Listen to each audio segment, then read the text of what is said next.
अंतर्मन की। बाबा जैसे कहते हैं ना, सच्चे दिल पे साहेब राजी, तो वो है अंतर्मन। सच्चा दिल हमारा है अंतर्मन। इस मन में, ये मन हमारे हिसाब से सोचता, बोलता और करता है,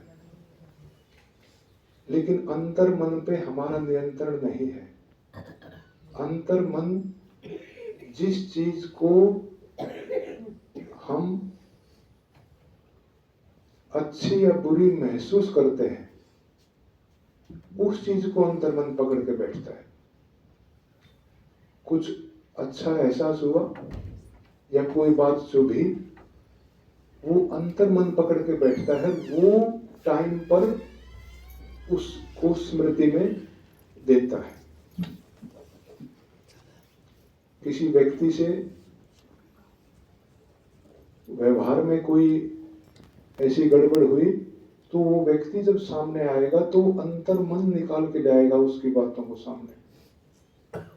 तो अंतर मन की सफाई के लिए भी ये आत्मिक स्वरूप का जो अभ्यास है, आत्मिक स्वरूप में टिककर पुरुषार्थ करने का जो अभ्यास है, वो सार्थक है। क्योंकि जो बाबा बताते हैं कि अंतमति सो गति, तो अंतमति हमारे हाथ में नहीं है। कोई गारंटी नहीं है कि जब शरीर छोड़ेगी आत्मा तो हम कॉन्शियस होंगे। क्योंकि हम देखते हैं, अपने बड़ों को ही देख लें, जिस अवस्था में शरीर छूटता है, उन तपस्वी आत्माओं ने अंतर मन की सफाई की हुई है। जहां मन की कॉन्शियस बंद होती है, वहां अंतर मन का कार्य शुरू होता है। तो अब जो समय, वर्तमान समय जो चल रहा है, वो समय भी इन्हीं पुरुषार्थों का है। शरीर छूटने के बाद तो अगली यात्रा पता नहीं किस हिसाब की होगी। अब अगर हम अपने आप को कंप्लीट कर पाए, तभी कोई सफलता हमारे हाथ लग पाएगी। तो अंतर मन को पकड़ना, जब मन कॉन्शियस में है, जब मन चेतना में है, उस समय जो हमारी धारणा की विपरीत बात है, या कोई हिस्टोरिकल, मतलब कोई पिछले इतिहास की बात है, हमारी इस जीवन की जर्नी के इतिहास की कोई बात है, जो हमें आगे दिक्कत कर सकती है, वैसी बात जो अंतर मन में पड़ी हुई है, वो निकल के आएंगी। तो उनको, अंतर मन को उस टाइम पर हम एक बच्चे की तरह समझाकर उस बात को सदा के लिए मिटा सकते हैं कि मेरे अंतर मन, ये जो घटना हुई थी, ये अब जो हम टारगेट करके चल रहे हैं अपनी लाइफ का, उसके मुताबिक नहीं है। ये अज्ञानता में थी, इसका कोई रोल आगे नहीं है, इसको यही समाप्त करो। इस तरीके से, यानी कि कहने का मतलब ये है कि एक तरह से अव्यवस्थित फाइलें किसी ऑफिस में पड़ी हो और वो ऊपर नीचे सिस्टम से ना हो, वो सिस्टम है अंतर्मन का। हमें जो बात चुभी हुई है, या जो जिनका सुखद एहसास हुआ है, बेशक वो विकार से संबंधित है, तो वो अंतर्मन बार बार लेके आएगा। तो उन बातों को हम सिस्टम से जो भी बात निकल के आए उसी को सिस्टम से फाइल में फाइल करते चले। इस तरीके से अंतर्मन की सफाई हम साथ साथ जब करते चलेंगे तो जब हमारा मन अर्ध चेतन अवस्था में होगा या चेतना शून्य होगा तो जो अंतर्मन काम करेगा तो उसमें केवल और केवल बाबा और बाबा का ज्ञान ही रहेगा जो ऑटोमेटिक चलेगा। और वही ज्ञान, वही हमारा पुरुषार्थ अगर शरीर छोड़ते समय हम अनकॉन्शियस हैं हमें सफलता दिला सकता है।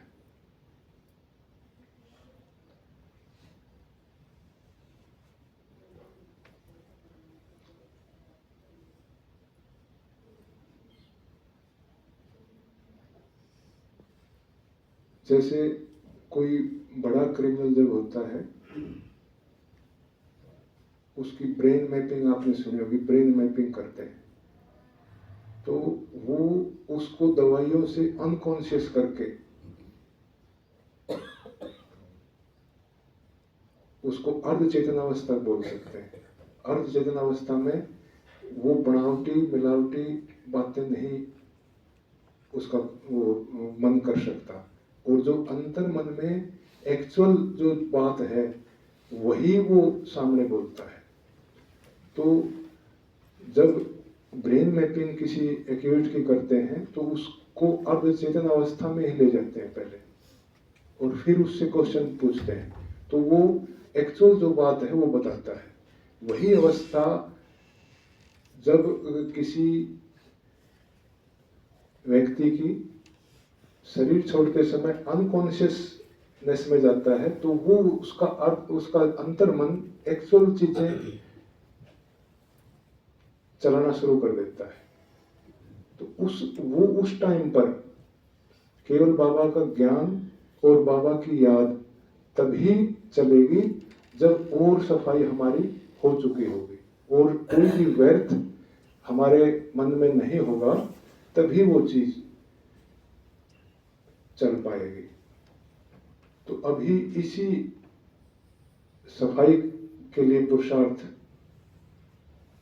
का समय भी है, हम भी कर रहे हैं और हमें करना भी चाहिए। बाकी का जो योग का जो मुझे अच्छा अनुभव है वो मैं आपके सामने शेयर करना चाहता हूँ। बाबा ने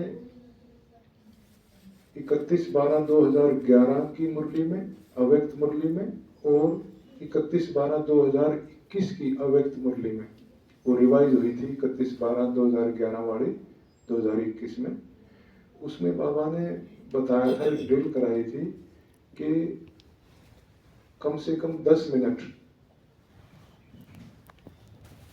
एक ही संकल्प में टिको। जो अब समय है उसमें इस पुरुषार्थ से विकर्म विनाश होंगे। साधारण याद से विकर्म विनाश हो नहीं सकते। अब जो समय वर्तमान समय है उसमें पुरुषार्थ के लिए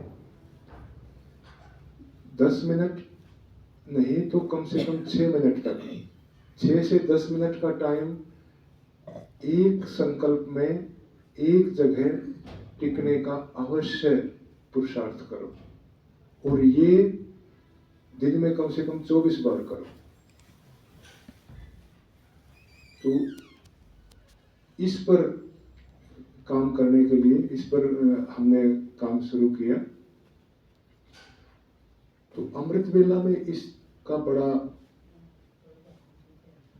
अच्छा अभ्यास हो जाता है। उसमें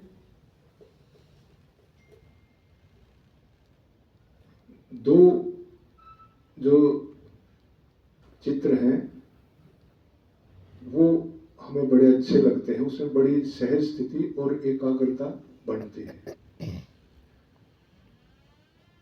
एक तो जो शरीरों में आजकल समय के हिसाब से लगभग कुछ ना कुछ कोई ना कोई पीड़ा, दर्द, दुख, तकलीफ चलती रहती है। तो उसके लिए हम बाबा को अपने मस्तक के ऊपर ले आए, मस्तक के ऊपर लेके और फिर आत्मा पे बाबा का पूरा फोकस, ज्वाला स्वरूप स्थिति, और फिर जो इस शरीर के 7 एनर्जी पॉइंट हैं, उन 7 एनर्जी पॉइंटों में हम उस बाबा की एनर्जी को ले जाएं। बाबा से हमारे भ्रिकुटी में, आत्मा में, आत्मा से जो दूसरा एनर्जी पॉइंट यहाँ है गले में, फिर दिल पे, फिर नाभि पे, फिर जो रीढ़ की हड्डी का बॉटम पॉइंट है वहाँ, घुटनों में और पाँव के तलवों में, ये 7 एनर्जी पॉइंट, इनको हम अवश्य चार्ज करते हैं। और इस चार्जिंग का हमें बहुत लाभ महसूस होता है। कोई नेगेटिव एनर्जी है, कोई बोझ है, तो वो एक तरह से रिलैक्स हो जाता है बिल्कुल। और एकाग्रता बनने के बाद इसमें हमारा समय भी सफल होता है। तो बाबा सिर, मस्तक के ऊपर, और उनकी ज्वाला स्वरूप किरणें मुझ आत्मा पे और फिर पूरी बॉडी में एनर्जी पॉइंटों पे हील होते चले, लाइट बनती चलेगी और फरिश्ता स्वरूप का अनुभव हम कर पाएंगे। दूसरा, बाबा जैसे मस्तक के ऊपर है, हम इस शरीर से निकल के बाबा की गोद में बैठ गए और चल पड़े ऊपर परम धाम, बाबा की किरणों रूपी गोद में। उस टाइम पर तीनों रिश्ते जो हमारे बाबा से हैं, परम पिता, परम शिक्षक, परम सदगुरु, इन तीनों रिश्तों पर संकल्प कर करके कम से कम हम 20-25 मिनट बिल्कुल एकाग्रता बना सकते हैं। और एक बार इस प्रक्रिया में सफलता मिलने के बाद ये समय और भी बढ़ सकता है। इसी प्रक्रिया ने हमारा जो अमृत वेले का योग जो 1 घंटे का था, वो 2 घंटे का करा दिया। और इस 2 घंटे में ये पता नहीं चलता समय का। पहले कई बार बीच में मन भटकता था, घड़ी देखते थे, घंटा हुआ नहीं हुआ, लेकिन ये अभ्यास करने के बाद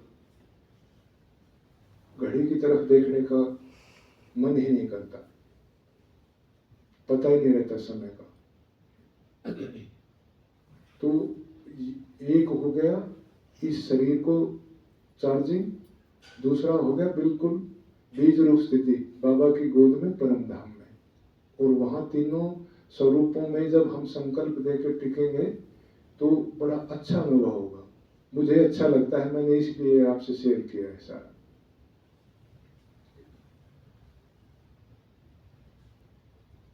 बाकी रिटायरमेंट के बाद अब